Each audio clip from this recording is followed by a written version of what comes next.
அப்படியெல்லாம் சுகமாக இருக்கிறீங்களா? Okay, very good. Okay, right. So, because the children are here, I have to speak both in English and Tamil. Um, right. The topic is trusting Lord in midst of adversities. ஆபத்துக்களின் மத்தியில் கர்த்தரில் நம்பிக்கை வைத்தல். எங்களுக்கு எல்லாருக்கும் நம்பிக்கை இருக்குது. We all trust in Lord. ஆனால் ஆபத்துகள் வரும்பொழுது பல மாதிரி வரும். அது வியாதியாக வரலாம், பண கஷ்டமாக வரலாம், அல்லது உறவுகளிலே கேடுகள் வரலாம். இன்னும் பலவிதமான கேடுகள் மனுஷருக்கு வர்றது தான். ஆபத்துகள் இல்லாத மனுஷர் இல்லை. ஆபத்தை சந்திக்காத யாரும் இருக்கிறீங்களா இங்கே? ஒன்றும் இல்லாட்டி ஒரு கார் ஆக்சிடென்ட் கூட சரி வரும். ஆபத்துகள் யாருக்கும் வந்து கொண்டே இருக்கிறது. ஓகே, இப்போ அதன் மத்தியில் எப்படி நம்பிக்கை வைக்கிறதுன்று தான் very important. I will very brief in English because it's a very bit long topic. So I will do, it's a story, it's only a storytelling. So I will tell all the parts of the story in English, but maybe I won't explain too much in English today really. Right, there was a person called Hezekiah. Have you heard of Hezekiah? Yeah, okay, right. He is one of the few kings of Judah who was constantly aware of God's act in the past and his involvement in the events of every day. The Bible describes Hezekiah as a king who had a close relationship with God, one who did what was good and right and faithful before the God of God. 2 Chronicles 31:20. I like this word, 2 Chronicles 31:20. He did what was good and right and faithful before the Lord. Wonderful, isn't it? We all should be like that. Now, the Hezekiah story, it's a long story told in very patches really. See, sometimes the story of David or Samuel, anything, all concentrated one after the other in one book really. But Hezekiah's story, it's all mixed up. That's why people don't understand this story much really. So if you start reading 2 Kings, Chronicles, Isaiah, Proverbs, all this tells a little bit of everything really. Okay? So I'm going to summarize and tell the whole story today about Hezekiah. So what was the king's name? Hezekiah. Okay. தமிழில் அவர் எசேக்கியா என்று கூறுவார் நாங்கள். Right, 2 நாளாகம் 31-24 கூறப்படுகிறது. இந்த பிரகாரமாக எசேக்கியா யூதாவங்கம் நடப்பித்து தன் தேவனாகிய கர்த்தருக்கு முன்பாக நன்மையும் செம்மையும் உண்மையுமானதை செய்தான். நல்ல தானே? இப்படி நாங்கள்லாம் இருந்தால் அவ்வளோ நல்லா இருக்கும் தானே? ஓகே, நன்மையும் செம்மையும் உண்மையுமானதை செய்தான். இவனது கதை 2 ராஜாக்கள், 2 நாளாகமும், ஏசாயா எல்லாத்துலேயும் போட்டிருக்காங்க நிறைய. ஆகவே சில நேரம் கொஞ்சம் கண்டுபிடிக்க கஷ்டம். அதனால தான் ஏசேக்கியான்னு கேட்டால் நிறைய பேருக்கு தெரியாமல் இருக்கிறது. ஓகே, இது எல்லாத்தையும் போட்டு மிக முக்கியமான காரியங்களை நான் சுருக்கி இந்த கதையை உங்கள் மத்தியில் கூறி எப்படி இந்த எசேக்கியா ராஜா ஆபத்துகளின் மத்தியில் ஆண்டவர் மேல் நம்பிக்கை வைத்து முன் சென்றான் என்ற காரியத்தை நாங்கள் பார்க்க போகிறோம். Right, now some brief history of Hezekiah. This is a historical story. How many people like history? Oh, right, very good. Only the old people are, the young people don't like history, isn't it? What do you all like anyway? Right, people sometimes don't like history because they have to memorize the history and the dates and things like that. Okay, right. Now Hezekiah, he lived around 726 to 696 BC, before Christ. Okay, right. And he was a very good king. His father's name was Ahaz. And you know that according in his time the Israel kingdom was divided into 2 kingdoms, the northern kingdom, southern kingdom. It's called the Judah, the southern kingdom. So he was king of the southern kingdom. When he became king, he was only 25 years old. What a wonderful thing, isn't it? At the age of 25, he became a king. How many of you want to become a prince at the age of 25 or princess? 25? No, it's too much, isn't it? A lot of photographers come behind you, so don't take it up. Okay, but he was zealous for the Lord. During his region, there was a prophet. There were a few other prophets. One of the main prophet name was Isaiah. So Isaiah was there during the time of Hezekiah. Have you heard of Isaiah? Have you turned the Bible, Isaiah? Okay, it's a long, big prophecy book, really. So you know where Hezekiah's story is now. It's in 2 Chronicles, 2 Kings, Isaiah, all these things gives a story really. Right, இந்த 2 ராஜாக்களிலே நாங்கள் இவனுடைய நிறைய காரியங்களை நாங்கள் பார்க்குறோம். இவன் செய்த காரியங்கள்லாம் நிறைய இப்போ லிஸ்ட் போட்டிருக்கான். நீங்கள் வீட்டில் போயிட்டு பாருங்கள். 2 ராஜாக்கள் 18ஆம் அதிகாரம் முதல் 8 வசனத்தில் கூறப்பட்டிருக்கிறது. இவன் நாட்களுக்கு நல்ல காரியங்களை செய்த, நாட்களை நல்லா பார்த்து கொண்டான், அவங்களுக்கு கவலை இல்லாமல் நல்ல தேவையான காரியங்கள்லாம் பார்த்து கொண்டான். மிக முக்கியமாக இவன் ஆண்டவருக்கு பயந்தவனால இந்த இஸ்ரவேல் ஜனங்கள் இந்த பிழையான காரியங்களை செம்மைப்படுத்த தொடங்கினான். என்ன செய்தான்டா, இந்த ஆல்டர்ஸ், இந்த பாகாலுக்கு அதுக்கு இதுக்கு இருந்த ஆல்டர்ஸ் எல்லாத்தையும் அடித்து நொறுக்க தொடங்கினான். இவண்ட காலத்தில் தான் இந்த வனாந்திரத்தில் இஸ்ரவேல் ஜனங்கள் போகிற நேரம் அவங்களுக்கு பாம்பு கடிச்சு தானே. ஆண்டவர் என்ன பரிகாரம் செய்தார் அவங்களுக்கு? பாம்பு கடிச்சவன் எதை பார்க்கணும்?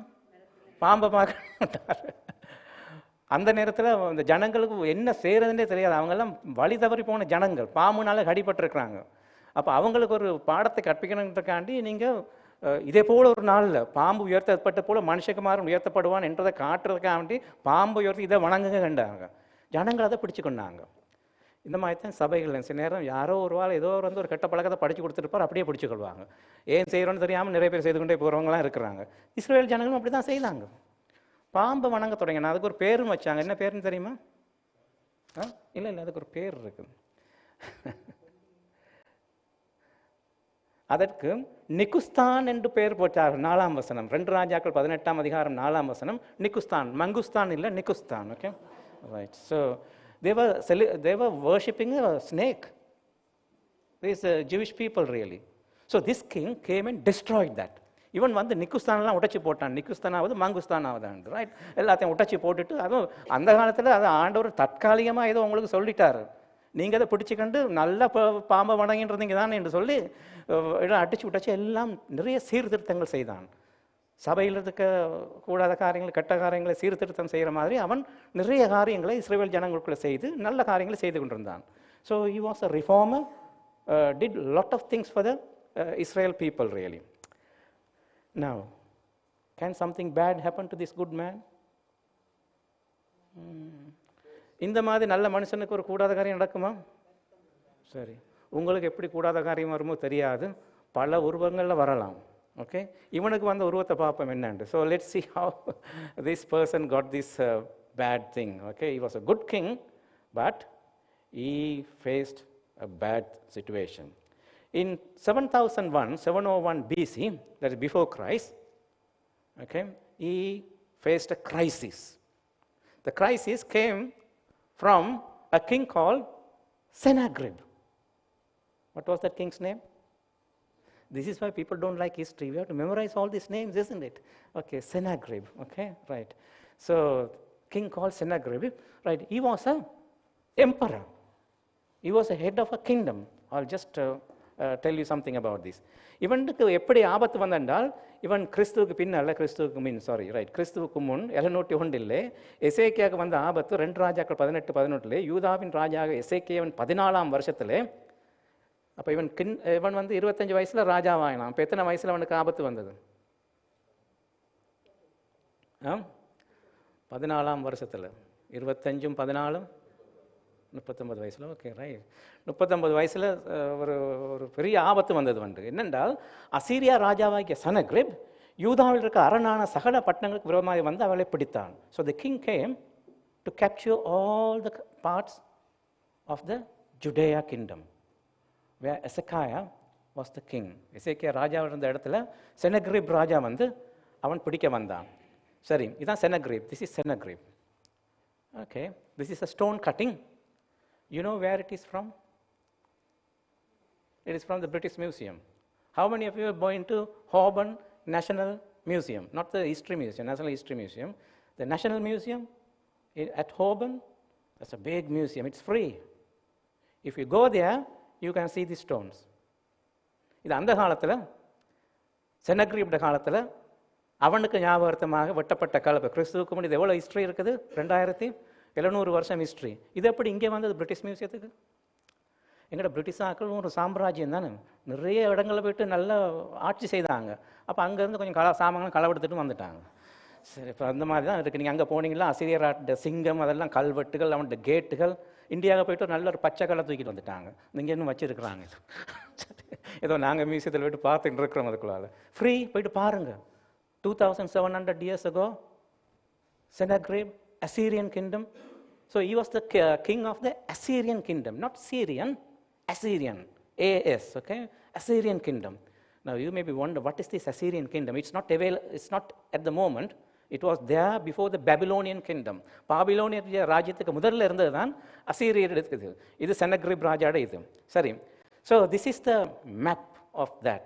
I don't know whether you can understand a thing about this map really. Right. If you look at that, the left-hand corner on the down, this is Sea of Galilee. That is Sea of Galilee.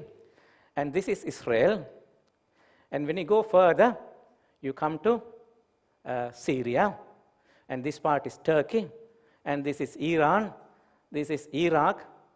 And all these things are there really. Right. He occupied all this pink color part. அவன் அந்த pink colour இருக்க எல்லா நாட்டுலையும் ராஜாவாக இருந்தான். இன்றைக்கு இருக்கிற Syria, Iran, Iraq, வேற என்ன விட்டுட்டேன், டர்க்கி. இது எல்லாத்தையும் சேர்த்து அந்த காலத்தில் இருந்தது தான் அசீரியர்ட நாடு. அதோட தலைநகரம் Nineveh. The capital of that kingdom was called Nineveh. When I say Nineveh, is something coming to your mind? Jonah. You refused to go there. You know why now? Because he's a bad king, isn't it? He want to capture the Judean kingdom, so will a prophet from Judea will go and change them? No, he said, no, not for me. Okay, he didn't go really, right? யோனாஸ் போக மறுத்தான் என்றால் நினிவேக்கு அந்த அசீரியர் ராஜா இருந்தனால, அந்த காலத்தில் இந்த விரோதம் இருந்தனால அவன் போக மறுத்தான். சார் இப்படி இருக்கிற நேரத்தில் இந்த அசீரியர் ராஜா கீழே வந்து இவர்களை கேப்சர் பண்ண வந்து கொண்டிருந்தான். So Sennacherib, the mighty king of country of Assyria, sitting on the throne of judgment at the entrance of the city of Lachish. And he said, I give permission for its slaughter. Now, where do I find this from? Not from the Bible. The Sennacherib had a good habit. He's a diary writer. So this is one of his writing. You know how they write the diary those days? How do you write your diary these days? Even you can use your mobile phone, isn't it? You can use a laptop. Or the olden people write in a small diary, isn't it? They write. இந்த diary எழுதுகிற பக்கம் உங்களுக்கு இருக்கா? இன்றைக்கி mobile ஃபோன்லலாம் எழுதிக்கலாம். அந்த காலத்தில் நாங்கள் எழுதிட்டு இருப்போம். இந்த அசீரிய ராஜாவுக்கு ஒரு டைரி எழுதுறான். எப்படி என்றால் அந்த காலத்தில் எப்படி டைரி எழுதுவாங்க? ஓலைக்கு முந்தின காலம் இது. கல்லுவட்டு தான். Okay. They write the stone writing. So he's written in the stone writing. That's why we saw the figure, right? Like that, he has written some stone writing. He said he took Lachish and then he went towards that. When he came up to the Lachish, அந்த லக்கீஸ் நகரத்துக்கு வந்த பிறகு ஆக்கெல்லாம் பிடிச்ச பிறகு அங்கிருந்த திறசாலிகள், வேலை செய்யக்கூடியவங்க, இளம் வாலிபர் எல்லாத்தையும் பிடிச்சி தண்ட நாட்டுக்கு கொண்டு போயிட்டான். What he did was, he took all the good people who could able to work, intelligent people who can work, young people, he deported them to their own country and left only the rubbish people, or maybe the old people who can't work, or useless people. பிரயோஜனம் இல்லாத ஆக்கெல்லாம் விட்டுட்டு போயிட்டான். அவன் எல்லாத்தையும் கூட்டிட்டு அங்கே போனான். இப்போ இதெல்லாம் அந்த கல்வெட்டில் இருக்குது, பிரிட்டிஷ் மியூசியத்தில் இருக்குது, எப்படி ஆக்களை அவன் கொண்டு போனான்ட்டு. சரி, நான் இங்கே சொல்லிக்கிட்டு இருக்கிறது உண்மையாக சரித்திரத்தில் நடந்த, சரித்திரபூர்வமாக அத்தாட்சியுள்ள ஒரு கதை. ஓகே, சரி. இதெல்லாம் அந்த மியூசியத்தில் இருக்கிற அவன் ஆக்களை கூட்டின்னு போனார என்ன மாதிரி டிபோர்ட் பண்ணின்னு போனாங்க. Right, again coming to a map. See, the Judah is there, just next to that. I don't think you can read it from there, but right down, next to Galilee is a place called Lachish. தமிழில் லக்கீஸ். இந்த இடம் வரையும் வந்துட்டான். அந்த நாட்களிலே கலிலேயாவுக்கு பக்கத்தில் இருக்க நாடுகள் தான் கூடுதலாக உணவு உற்பத்தி செய்கிற நாடுகள். அப்போ யூதாவுக்கு வர வேண்டிய பொருட்கள், உணவுப் பொருட்கள்லாம் இங்கேருந்து தான் வரும். இப்போ இவன் முற்றுகை போட்டு லக்கீஸ் எல்லாம் பிடிச்சின்னு போகிற நேரத்தில் எருசலேமில் தான் எசேக்கியா ராஜா முற்றுகையிடப்பட்டு உள்ளுக்கு இருக்கிறார். இப்போ அவருக்கு வெளியே வர முடியாது. சாப்பாடு போகுது அவருக்கு. இப்போ அதுவும் இப்போ குறைக்கப்பட்டாயிட்டு. ஏன்னா லக்கீஷை பிடிச்சிட்டாங்க. Lachish was the food basket of Judea. That's where all the food is produced, because it's very close to the river Galilee. A lot of water. But here, the king Hezekiah was sieged and he was put imprisoned in Jerusalem. He can't come out now. He's in a dangerous position. Sennacherib has come up to Lachish. So Hezekiah, king of Judea, sent his messengers to the king of Assyria at Lachish. I have done wrong. Withdraw me from me, and I will pay whatever you demand of me. So this is the good king who believed in the God, going to this king and telling, I have done wrong. My goodness. Will you confess your sin to a bad person? Saying that I have done wrong something? When people are in difficulty, that's what people do. Even good people do. Okay. Right. அப்பொழுது லக்கீஸை பிடிச்ச பிறகு அப்பொழுது யூதேவன் ராஜாக எசேக்கியா லக்கீஸ் உள்ள அசீரியா ராஜாவுக்கு ஆள் அனுப்பி, நான் குற்றம் செய்தேன், என்னை விட்டு திரும்பி போம், நீர் என்மேல் சுமத்துவதை சுமப்பேன் என்று சொன்னான். ஆஹா, ஒரு வேர்ட் போதும் உனக்கு. அப்படியே அசீரிய ராஜா யூதேவன் ராஜாக எசேக்கியாவின் மேல் 300 தாலந்து வெள்ளியையும் 30 தாலந்து பொன்னையும் சுமத்தினான். நீங்கள் ஒரு ராஜான்னு வச்சுக்கொள்ளுங்க, எசேக்கியா ராஜா. உங்களுக்கு பின்னால் ஆக்கெல்லாம் இருக்கிறாங்க. உங்களோட நகரம் முற்றுகை விட போட்டுட்டு இருக்குது. சில நகரத்தை பிடிச்சிட்டு போயிட்டாங்க. இந்த கெட்ட ராஜா வந்து கேட்குறாரு, எனக்கு காசு தான். நீ பிள்ளை செய்தேன்னு சொல்கிறேன், சரி ரைட், ஓகே, உன்னை நான் மன்னிச்சிடுறேன், எனக்கு காசு தான்னு கப்பம் கேட்குறான். நீங்கள் என்ன செய்திருப்பீங்க? எங்கள் நாட்டில், இலங்கையில், இந்தியாவிலலாம் ஆக்களுக்கு இப்படி கொடுத்து எங்களுக்கு நல்லா பழக்கம் தானே. அந்த நாட்களும் இப்படி தான் கப்பம் கேட்டாங்க. நான் போயிடுறேன், எனக்கு கொஞ்சம் தர வேண்டிய தாண்டு. செனகிரீப் நல்லவனா? ஆண்டவர் அறிஞ்சவனா? இல்லை. ஆனால் இவனோட இவன் டீல் வைக்க பார்க்குறான். இது சரியா பிள்ளையா? சில வேளை நாங்கள் ஆபத்துகளில் இருக்க நேரத்தில் பிசாசு பலவிதமாக வருவான். இந்த இடத்துல செனகிரீப் மாதிரி வந்திருக்கான். வந்து பிள்ளையான எண்ணத்தை முதல்ல போடுறான். Give me something, I'll go away. Will you trust him? You shouldn't. But this fellow, under this bad situation, not trusted,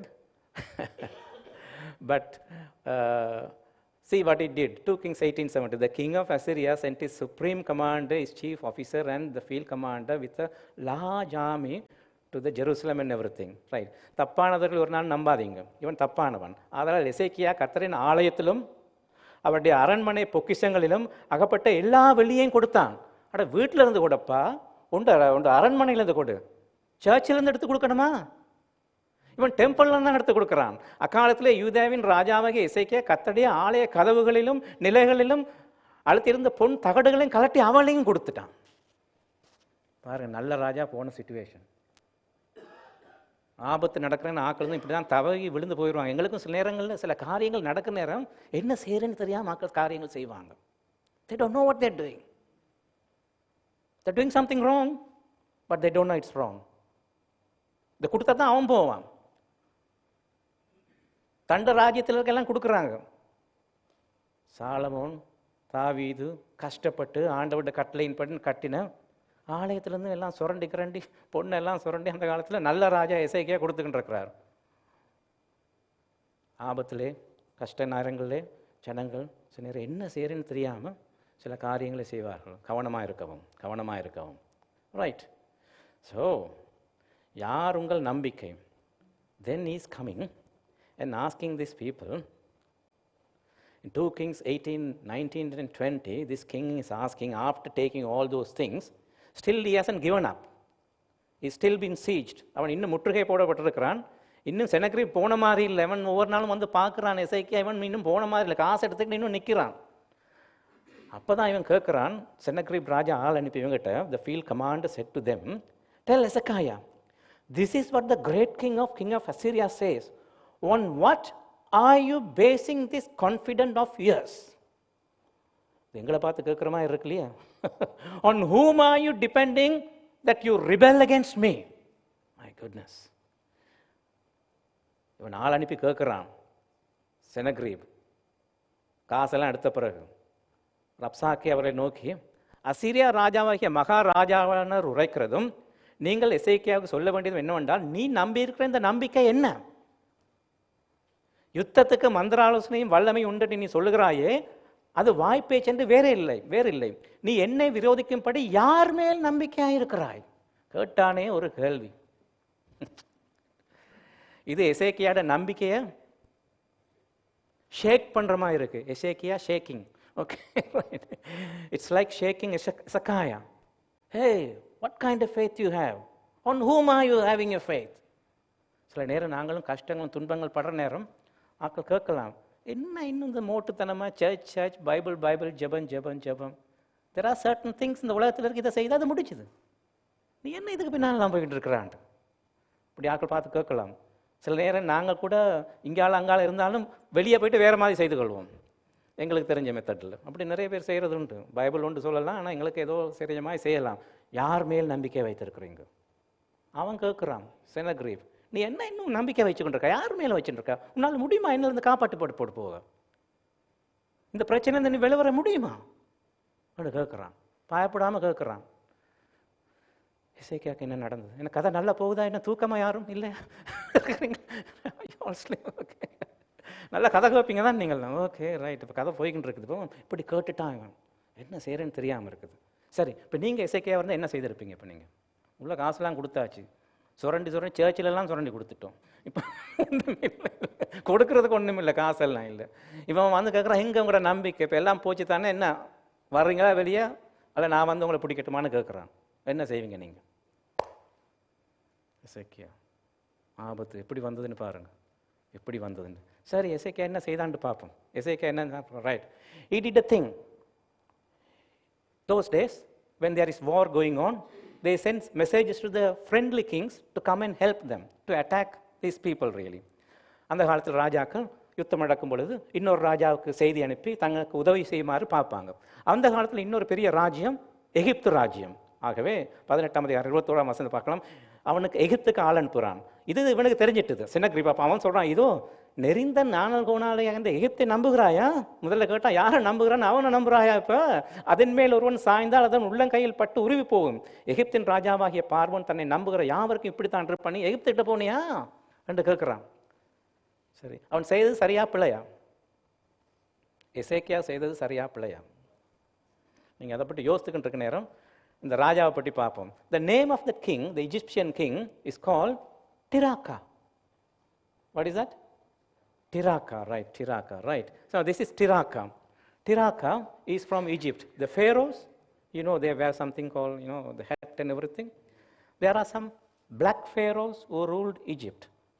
This is one of the black pharaoh who ruled the Egypt. So we went back to history to check, was there a pharaoh called Tiraka? Yeah, there was a king called Tiraka. So he's called he sent messages to come and help. So this person came to help. Now if you look at the map, that's the Mediterranean Sea, sorry, the Red Sea, where the Egypt is this side. And if you go further, that is the Galilee. And then if you go further, the Judea is there, and all the people coming from Egypt there. The Assyrians are coming from the top.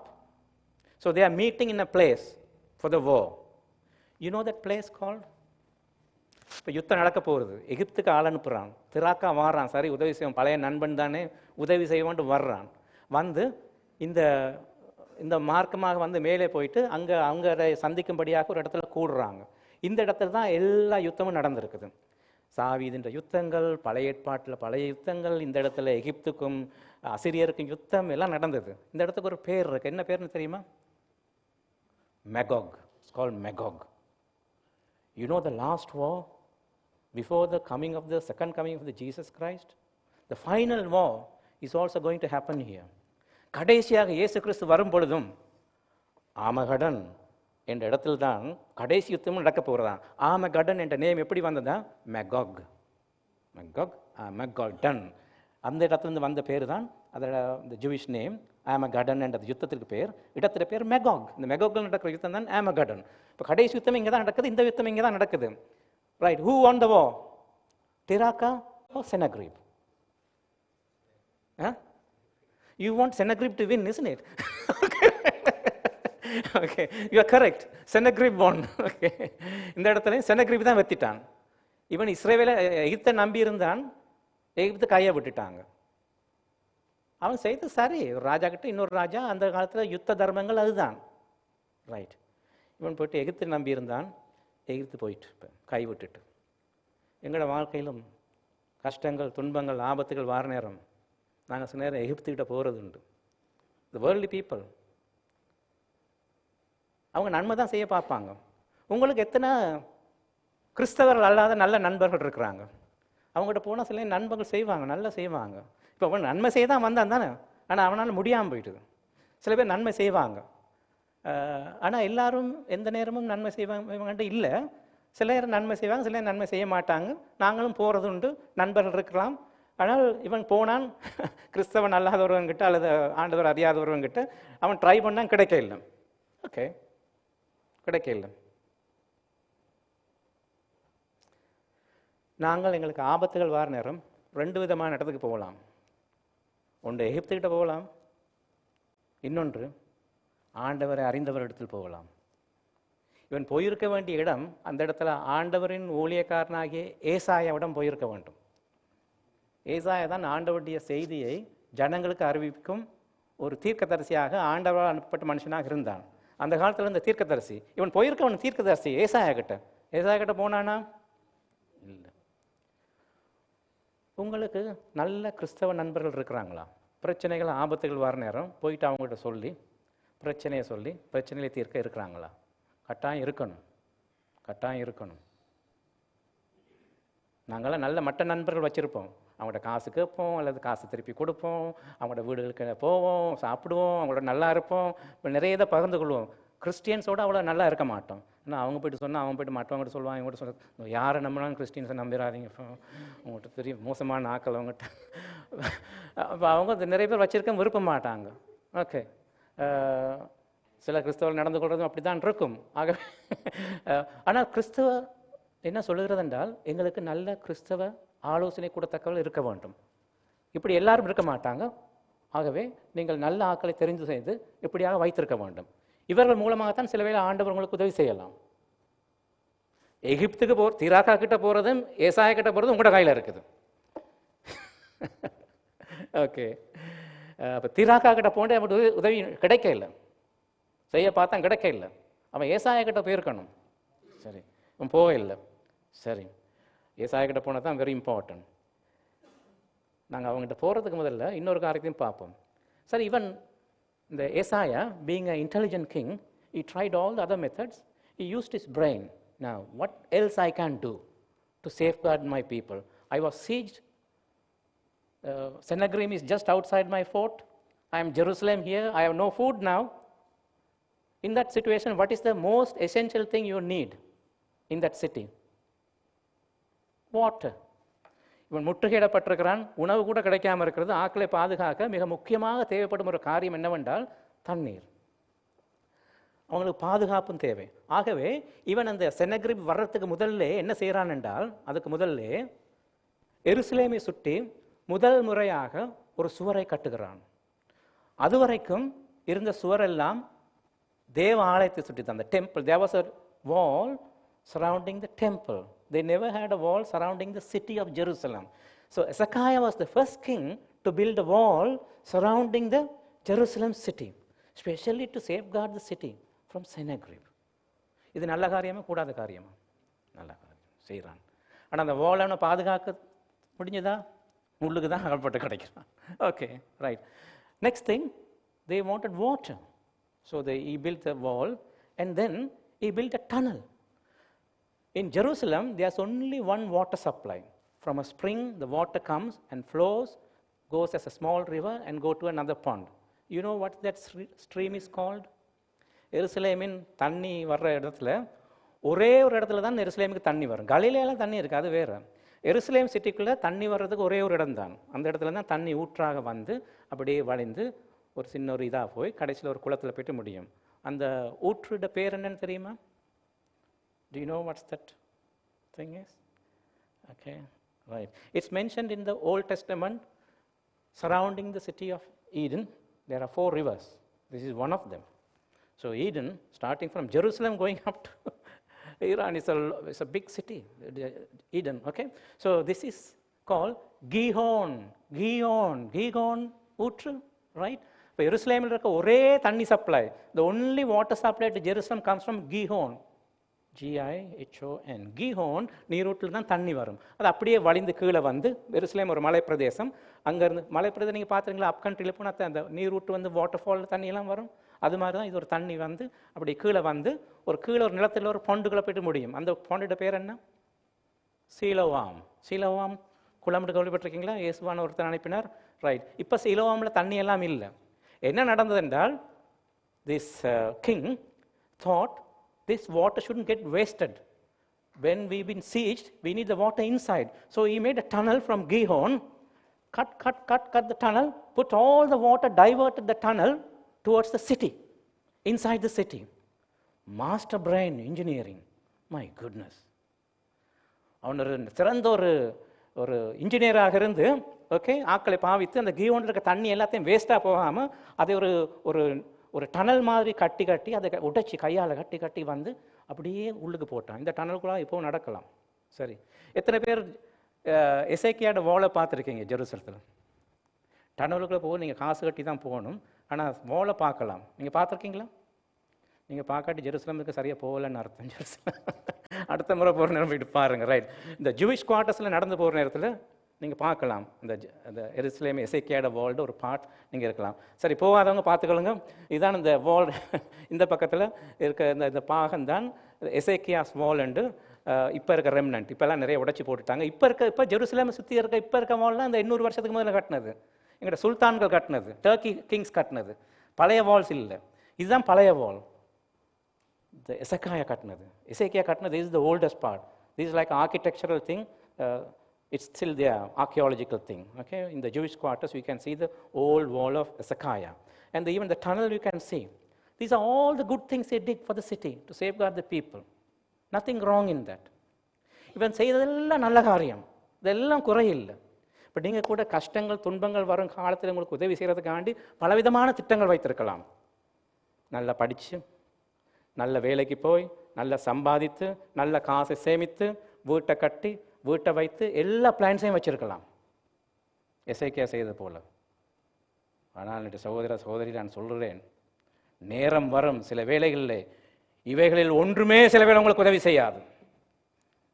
இதெல்லாம் நல்ல கூடாது, பிறகு நீங்கள் போய்ட்டு செய்திடாதீங்க, இவர் சொன்னார் சேமிக்கக்கூடாது, அது போட அப்படி நான் சொல்ல இல்லைங்க. ஏன்னா நானும் சேமிக்கிறாள், நானும் வச்சுருக்கேன், அதெல்லாம் நல்லது.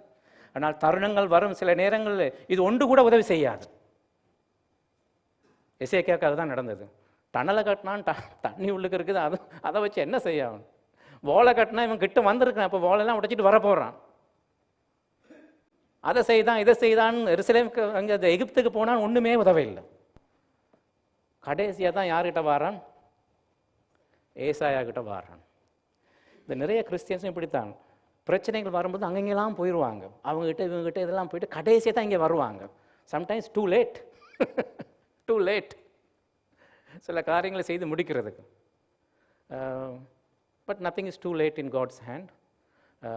இவன் ஏசாயா கிட்ட வரான், வந்தவொடனே ஏசாயா நல்லா திட்டுன்னு திட்டுறாரு. ஓகே, அவன் என்ன மாதிரி திட்டினாருன்னு பார்ப்போம் ஏசாயா. Okay, right.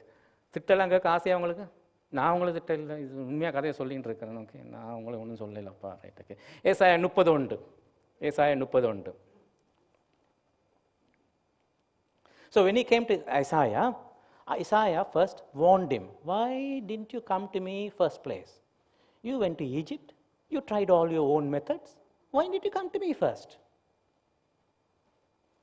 Okay, ஏசாயா கூறுகிறார், பாவத்தோடே பாவத்தை கூட்டும்படி என்னை அல்லாமல் ஆலோசனை பண்ணி, என் ஆவியை அல்லாமல் தங்களை மூடிக்கொள்ள பார்க்கிறவர்களும் என் வாக்கை கேளாமல் பார்வோனின் பிளத்தினாலே பிளக்கவும் எகிப்தின் நிழலிலே ஒதுங்கவும் வேண்டுமென்று எகிப்துக்கு போகிறவர்களாகிய முரட்டாட்டமுள்ள புத்திரருக்கு ஐயோ என்று கர்த்தர் சொல்லுகிறார்.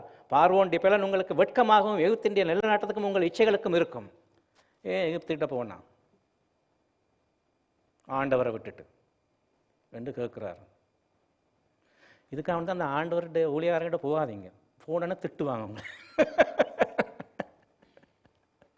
திட்டுப்படெல்லாம் ரெடியாக இருந்தால் போங்க. நீங்கள் அவங்க சொல்கிறதுல நியாயம் இருக்குது தானே. ஆண்டவர்கிட்ட வராமல் என்ன அங்கங்கெல்லாம் போனீங்க இவ்வளோ நேரம்? சில நேரங்கள் வர பிரச்சனை தீர்க்க சரியான கஷ்டம். சில நேரங்களில் ஸோ அட்வான்ஸ்ட், இந்த அட்வான்ஸ் கேன்சர் மாதிரி. ரைட், எனிவே முதல்ல ஏசாயா அவனை போட்டு செல்றாரு, இப்படிலாம் செய்கிறான்ட்டு. But God's people are always first they have to give warning, and then of course they plead for you and then they counsel you. ஆனால் அவர்களுக்கு நாங்கள் சில வேளை உங்களை திட்டினாலும் என்ற வேதத்தின்படி செய்த பிள்ளைகளை எடுத்து காட்டணும் தானே. பிள்ளைகளை எடுத்து காட்டாமல் இருந்தால் பிறகு அதுக்கு மேலே போக முடியாது.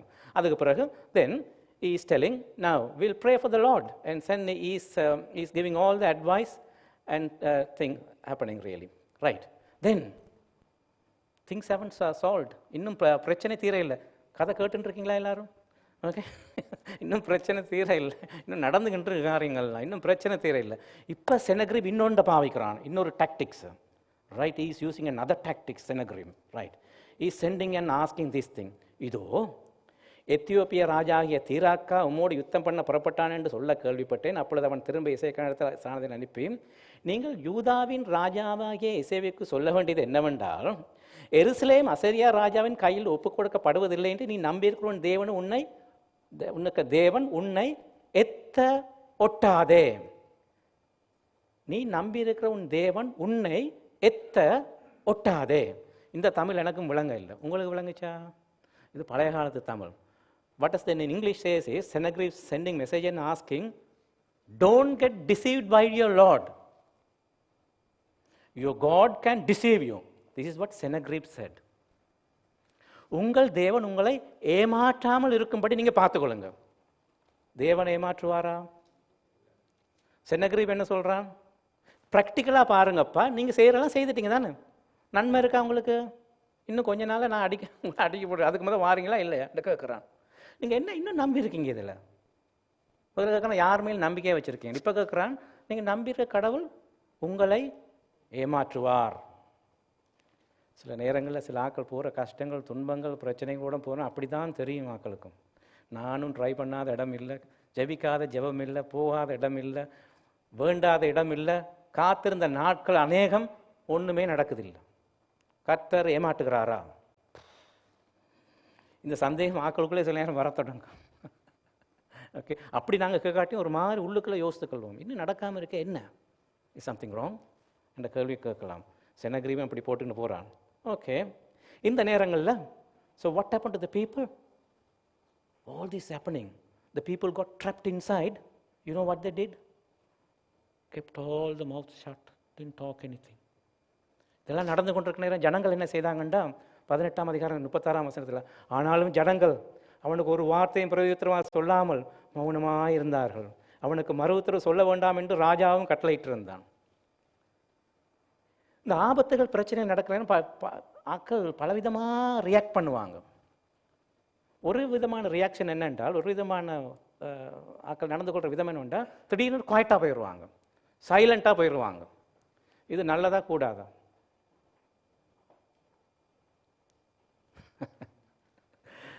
இப்படி போகாதீங்க.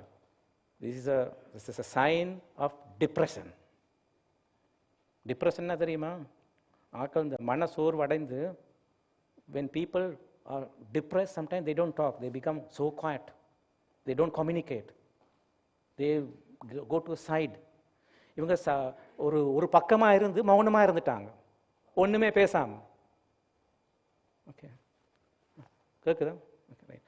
ஓகே, இந்த மௌனமாக இருக்கிறது சரியில்லை. சில பேர் இந்த மாதிரி தான் இருப்பாங்க. ஓ, நானும் போனேன், அது போனேன், எல்லாம் நடந்தது சரி, இனிமேல் என்ன நடந்தாலும் பரவாயில்ல, எல்லாம் தலைக்கு மேலே வெள்ளம் போயிட்டீங்க, என்னப்பான்னு சொல்லி அப்படியே உட்காந்துருவாங்க. தே சைலண்ட். பிரச்சனைகள் வரும் பொழுது அப்படியே சைலண்ட்டாக போயிடாதீங்க. Is called depression. ஓகே, இது அப்படியே தொடர்ந்தால் மிகவும் பாதகத்தூரமாக இருக்கும். ஆகவே என்ன செய்யணும்? நாங்கள் வெளிவர வேண்டும், எங்கள் பிரச்சனையை மற்றவருடன் கலந்து காசு வைக்க வேண்டும். ஏசாயா மாதிரி ஆக்கள்கிட்ட வந்து சொல்லணும், நாங்கள் சொல்லணும். இதில் ஆண்கள் நிறைய மோசம். இதில் ஆண்களுக்கும் நிறைய டிப்ரெஷன் இருக்குது. அவங்க என்ன செய்வாங்க பார்ப்பாங்கட்டா, நிறைய பிரச்சனை உள்ளுக்கு போட்டு போட்டு மூடி மூடி வச்சு, ஆங்கிலத்தை சொல்லுவாங்க தே ஆர் பாட்டிலிங் அப் என்று சொல்லுவாங்க.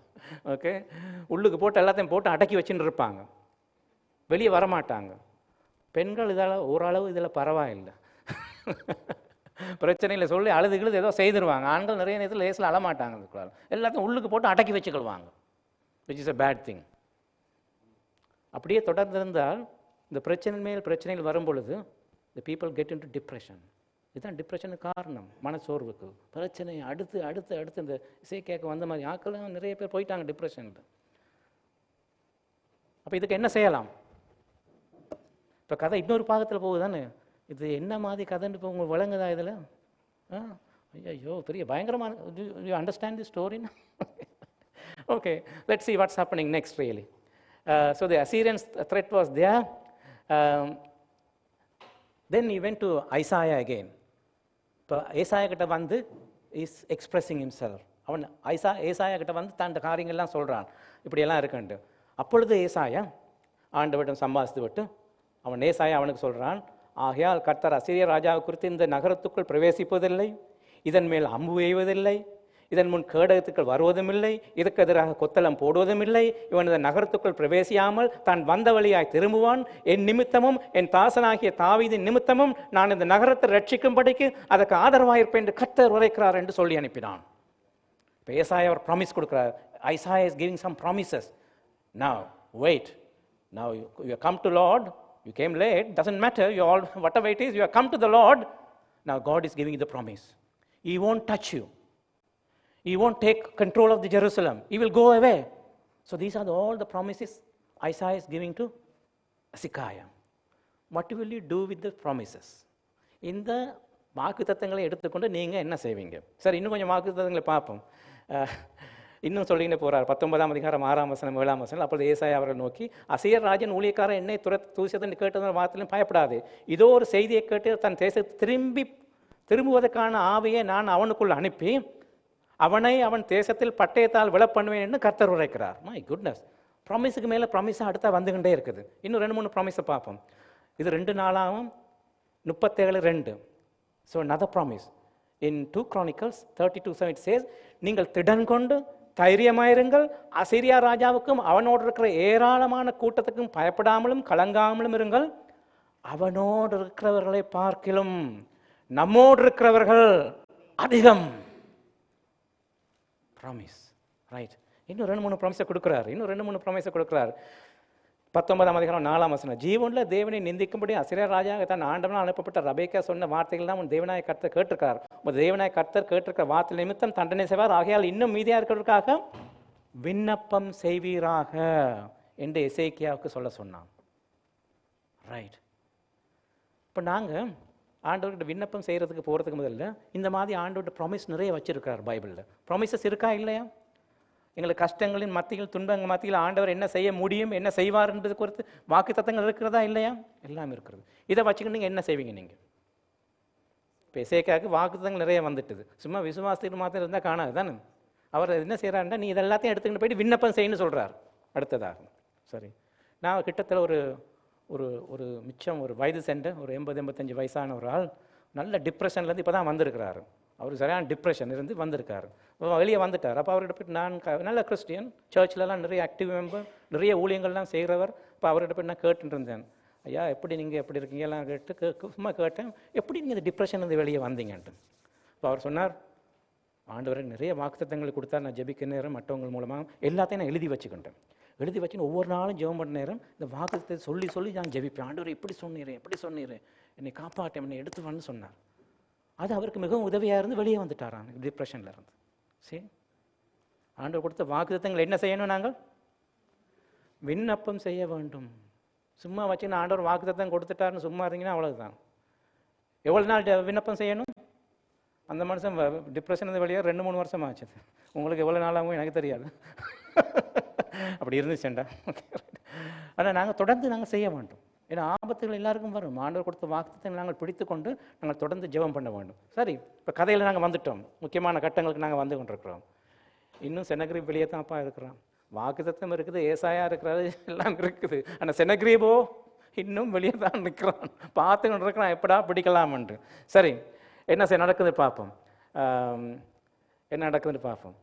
இந்த நேரத்தில் தான் ஏசாயா சொன்னதுபடி எசேக்கியா விண்ணப்பம் பண்ண, வாக்குத்தத்தங்களை பிடித்துக்கொண்டு விண்ணப்பம் பண்ண போகிறான். I love this word. 2 Kings chapter 19 verse 1. 2 ராஜாக்கள் 19ஆம் வசனம். இந்த நேரத்தில் என்ன செய்கிறான்டால், ராஜாவாகிய எசேக்கியா அதை கேட்ட பொழுது தன் வஸ்திரங்களெல்லாம் கிழித்து இரட்டு உடுத்துக்கொண்டு கர்த்தருடைய ஆலயத்திலே பிரவேசித்து இந்த விண்ணப்பங்கள் எல்லாத்தையும் வைக்கிறான், ஜெபம் பண்ண தொடங்குறான். Right, it's very interesting. எப்படி போகிறான் ஜெபம் பண்ணுறதுக்கு? இவன் ராஜா, எல்லாம் ட்ரை பண்ணிட்டான். அங்கே போனால் இங்கே போனால் அதை செய்தான் இதை செய்தான். இப்போ என்ன எப்படி போகிறான் அவன்? இன்னொன்று அதுக்கு முதல்ல எல்லாம் வஸ்திரம் எல்லாம் கிழிச்சு கொண்டு இப்போ என்னத்தை போடுறான்? நாங்களும் சர்ச்சுக்கு தான் வரோம், ஜெபம் பண்ணுறோம், நல்லா டையெல்லாம் கட்டி சூட்டெல்லாம் கட்டி தான் நாங்கள் இருக்கிறோம். இந்த ஜெபங்கள்லாம் ஆண்டவர் கேட்பார் என்னமோ எனக்கு தெரியாது. அதுக்காக உங்களால் ரெட்டு எடுத்துன்னு வர நான் சொல்ல முடியாது. இந்த குளிரில் கோட்டை போட்டுட்டு வாங்க, ரெட்டு மாதிரி தான் இருக்கும் சிலர் கோட்டுகள்.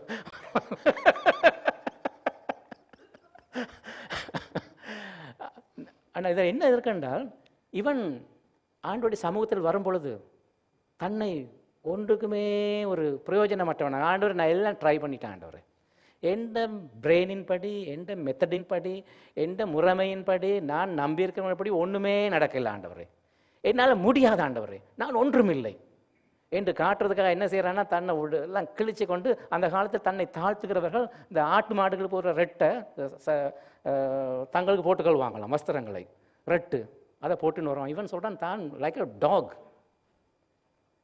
Like a donkey, he coming very humbling in front of the Lord. நீங்களும் விண்ணப்பங்கள் செய்யலாம், வாக்குத்தத்தங்கள் நிறைய தெரிஞ்சிருக்கலாம், ஒன்றுமே ஒன்றுக்கும் உதவாது சில நேரங்கள். சில பேரோட போட்டு கதைச்சி பாருங்க, அவங்க கதைக்கிற லோ பார்க்க நேரம் ஐயோ எங்களுக்கு ஒன்றுமே சொல்ல முடியாது. அதுக்கு இது எல்லாத்தையும் விட்டுருங்க. சில பேர் நீங்கள் செய்யதான் சரியாக இருக்கலாம், அதை பிடிச்சி நீங்கள் நின்னீங்களோ ஆண்டவர் உங்களுக்கு உதவி செய்ய முடியாது. நாங்கள் ஆண்டவருடைய சமூகத்தில் வரும் பொழுது, ஆண்டவரே நான் தான் பிழை செய்தேன், நான் தான் மோசமானவன், நான் தான் மோசமானவள், நான் பிழை செய்தேன், என்னை மன்னியும் ஆண்டவரே, என்னை மன்னியும் ஆண்டவரே. அந்த தூரத்தில் நின்றான், மார்பிளை அடிச்சு கொண்டான், அவனோட கதை தெரிந்தானே, கிட்ட கூட நேர்ந்து கூட பார்க்க முடியும். அந்த மாதிரி ஆண்டவர்கிட்ட வாங்க. அதான் இசைக்கே வந்தான். இந்த மாதிரி ஜெபம் பண்ணுற நேரம் தான் ஆண்டவர் விண்ணப்பத்தை கேட்டார், விண்ணப்பத்தை கேட்டார். When he came so humbling in front of the Lord, tearing all his clothes, he put a sackcloth just to show that he is so humble and everything. நீங்கள் என்ன செய்யலாம் இப்பொழுது ஆண்டவர் முன்னிலை வர்றதுக்கு? என்ன விதமாக வரலாம்? என்ன விதமாக உங்களுடைய தாழ்மையும் உங்களுடைய மன உருக்கத்தையும் காட்டலாம்? முதல்ல நீங்கள் இதெல்லாம் விட்டுறணும் தான். உங்களுக்கு தெரிஞ்ச லோவையும் எங்களோட மைண்டையும் எங்களுக்கு இருக்க பஃப்னஸ் எல்லாத்தையும் நாங்கள் விட்டுட்டு ஆண்டோடைய சமூகத்தில், yes, you give up your egos and everything. You have to come in front of the lord humbling. ஆண்டவருக்கு முன்பாக தாழ்மையாக வரணும். அப்போ தான் ஆண்டவர் விண்ணப்பத்தை கேட்பார். இல்லாட்டி நீங்கள் எவ்வளோ தான் பைபிள் தெரிஞ்சாலும் ஒன்றுமே நடக்காது, எவ்வளோ தான் ப்ராமிஸ் தெரிஞ்சிருந்தாலும் எல்லாம் எழுதி வச்சிருந்தாலும் ஒன்றுமே நடக்காது. God knows your heart. அப்படி வந்து ஆண்டவர்கிட்ட நாங்கள் கேட்குற நேரம் ஆண்டவர் கேட்பார். சில வேளை நீங்கள் உபவாசம் பண்ணலாம், ரெட்டு உடுத்துற மாதிரி நீங்கள் கொஞ்சம் உபவாசம் பண்ணலாம். ஏன்னா ஆண்டவருடைய சமூகத்தில் நீங்கள் உங்களே வெறுத்து நீங்கள் வர்ற மாதிரி இருக்கலாம். இப்படியான காரியங்கள் நாங்கள் செய்து வரும் பொழுது ஆண்டவர் எங்களை ஜெபங்களை கேட்கிறார். எசேக்கியா அதுதான் செய்தான். Now we have come to the peak of the story. நாங்கள் கதையின் உச்சகட்டத்துக்கு வந்து விட்டோம். இந்த கதை என்ன ஒரு கதை கேட்டாலும் அதுக்கு ஒரு உச்சகட்டம் ஒன்று இருக்கும் தானே. ஒரு ஸ்டோரியிலையோ ஒரு சினிமாலேயோ இதுலேயோ ஒன்று கடைசியாக ஒரு பீக்கில் போயிட்டு ஒரு உச்சகட்டத்தோடு தான் முடிப்பாங்க. என்ன உச்சகட்டம் இது? இப்போ உங்கள்கிட்ட கேட்குறேன்னா உங்களை கொஞ்சம் த்ரில்லை கொடுக்குறாருக்கு. What is this climax of the story? Now we have come to the climax of the story. He went and prayed, humbling. Okay, what is the climax now? உச்சகட்டம் என்ன? He won the war. Wins the war, right? How did he win? That is the climax. Okay. He prayed the God, then something happened. That was the climax. என்ன உச்சகட்டம் நாங்கள் பார்ப்போம். Okay, எசேக்கியா ஜெபிக்கிறான். அவனுடைய ஜெபத்தை முதல்ல பார்த்துருவோமே. 2 ராஜாக்கள் 19:14 அவன் இப்படியா ஜெயிக்கிறான். த ஐசாயா prayed very honestly. அவன் ஆண்டவரிடம் வந்து ஒரு நண்பனை போல ஜெபிக்கிறான். எசேக்கியா ஸ்தானாதிபதிகள் கையிலிருந்து நிருபத்தை வாங்கி வாசித்த பின் அந்த ஏசாயா எழுதின நிருபங்கள் அதில் அந்த ப்ராமிஸ் எல்லாத்தையும் அவருக்கு முன்னுக்கு வைக்கிறான். எல்லாம் இருக்குது, வைக்கிறான். கர்த்தரின் ஆலயத்துக்கு போய் அதை கர்த்தருக்கு முன்பாக விவரித்து கர்த்தரை நோக்கி, கேருவின் மத்தையும் வாசம் பண்ணுகிற இஸ்ரவேலின் தேவனாகிய கர்த்தாவே, நீர் ஒருவரே பூமியின் ராஜ்யங்களுக்கெல்லாம் தேவனாயிருக்கிறீர், வானத்தையும் பூமியும் உண்டாக்கினீர். கர்த்தாவே, உமது செவியை சாய்த்து கேளும். கர்த்தாவே, நீர் உமது கண்களை திறந்து பாரும். சன்னகிரீப் ஜீவனில் தேவனை நிந்திக்கும்படி சொல்லி அனுப்பின வார்த்தைகளை கேளும். கர்த்தாவே, அசிரிய ராஜாக்கள் அந்த ஜாதிகளையும் அவன் தேசத்தையும் நாசமாக்கி அவருடைய தேவர்களை நெருப்பிலே போட்டுவிட்டு மெய்தானே. அவைகள் தேவர்கள் அல்லவே, மனுஷர் கைவிலான மரமும் கல்லும் தானே. ஆகவே அவைகளை நிர்த்துளியாக்கும்.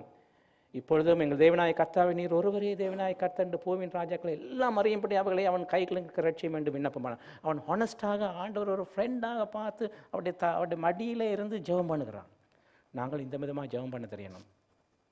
You must be very honest ஆண்டவருடைய சமூகத்தில் வரும்போது. ரைட், என்ன நடக்குது? அதுக்கு பிறகு ஜெபத்துக்கு பதில் 19ஆம் அதிகாரம் 32ஆம் வசனம்.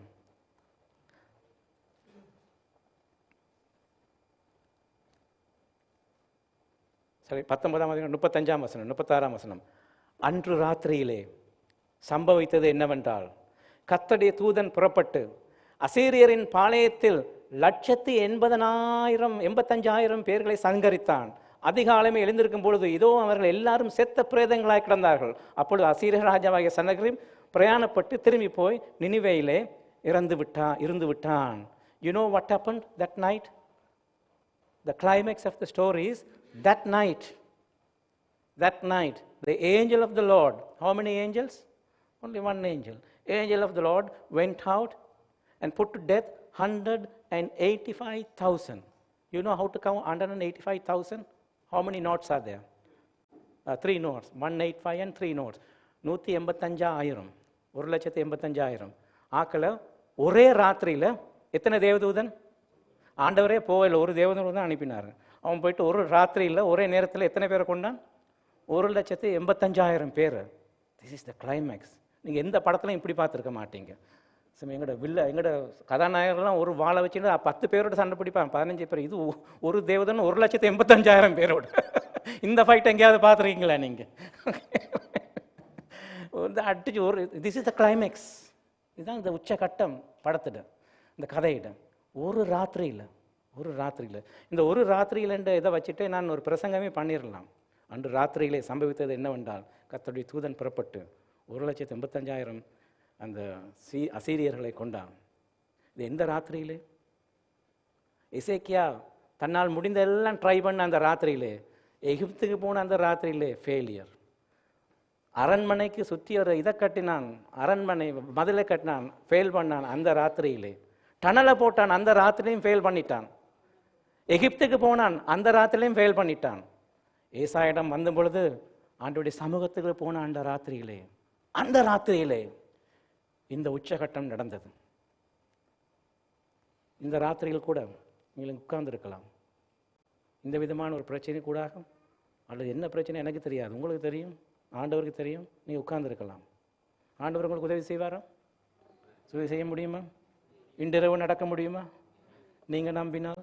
ஓகே, அந்த ராத்திரியிலே ஏன்னா ஆண்டவருடைய அக்கௌண்ட்ஸும் எங்களுடைய அக்கௌண்ட்ஸும் வித்தியாசம். நாங்கள் வெளியே எட்டி பார்ப்போம், எங்களுக்கு இருக்கிறதோ கொஞ்சம் பேர் தான். நாங்கள் 185,000 பேர், நாங்கள் எப்படி சண்டை பிடிக்கலாம்ட்டு. ஆண்டவருக்கு எல்லாம் முடியும். ஓகே, இப்போ இன்றைய கூட நீங்கள் ஜெபித்தால், ஆண்டவரை கேட்டுக்கொண்டால், இன்று ராத்திரியிலே ஆண்டவர் உங்களுக்கு உதவி செய்ய முடியும். Okay, how do you know this story is true? How do you know that 185 people fell and the king was very close to the Jerusalem city and didn't come in? எருசலேமுக்கு வந்து லக்கீஷ் எல்லாம் பிடிச்சி எருசலேமுக்கு வந்து செனகரிப் அவ்வளோ பெரிய சர்வாதிகாரி ஏன் உள்ளுக்கு போகாமல் இருந்தான்? எப்படி தெரியும்? How do you know this story is true? This is where the diary of Sennacherib comes. Okay, when he went back to Nineveh, he started writing. So that part of the stone writing is called Annat 288. Annat 288 என்று கூறப்படுகிற தொல்பொருள் ஆராய்ச்சியில் உள்ள கல்வெட்டில் கூறப்பட்டிருக்கிற என்னவென்றால், this is what he reads in English. As to Hezekiah the Jew, he did not submit to me my yoke. I laid siege to 48 of his strong cities, walled forts and to the countless small villages in their vicinity, and conquered them. Himself I made a prisoner in Jerusalem, his royal resident, like a bird in a cage. Did he say that he captured Jerusalem? Did he say he captured Hezekiah? No. So when he went back, any king, any kingdom won't say, hey, we got defeated. He told one truth. I didn't go into the Jerusalem. I didn't capture him. You see? So it's a historical, true story. சரித்திரத்தில் நடந்த உண்மையான கதை. இவன் என்ன எழுதியிருக்கிறான் என்றால், மற்றடெல்லாம் பிடிச்சி அவன் இந்த யூதாவில் இருக்க 46 சின்ன சின்ன இதெல்லாம் தான் பிடிச்சான். எருசலேமரையும் வந்தேன், ஆனால் எருசலேமுக்குள்ளே போகலை. அவனை ஒரு கைதியாக வச்சுட்டு நான் போயிட்டேன்னு சொல்லியிருக்காரு. ஏன் போனார்? 185,000 அதை எழுத மாட்டாங்க தானே, சில கிங்ஸ் எழுத மாட்டாங்க தானே நடந்த எல்லா ஃபெயிலியர்ஸையும். So he didn't write that number, but he admitted he couldn't capture Hezekiah or didn't go to Jerusalem. ஏசாக்கை கைப்பற்ற முடியாமலும் தான் உள்ளுக்கு போகாமல் இருந்து ஒரு கல்வெட்டில் எழுதி வச்சுட்டு போயிடுறார். ஆகையால் நான் சொன்னது ஒரு பொய்க்கதை அல்ல, சும்மா ஏதோ பைபிளுக்கு 2-3 வசனங்கள் அல்ல, உண்மை நடந்து சரித்திரத்தில் நடந்த ஒரு உண்மையான கதை. அன்று ராத்திரியிலே ஆண்டவர் வந்து உதவி செய்தார். இப்படியாக ஏசாயா இருக்கும் பொழுது, எசேக்கியா இருக்கும் பொழுது அவனுக்கு பிறகு கொஞ்சம் சுகம் இல்லாமல் போயிட்டது. Then Hezekiah, after that he fell ill. Okay. Later Hezekiah became very sick. Isaiah told him to set things in order to prepare die. He told him to write your will and die. But Hezekiah prayed after that, beseeching God to be merciful and to remember all the good he had done.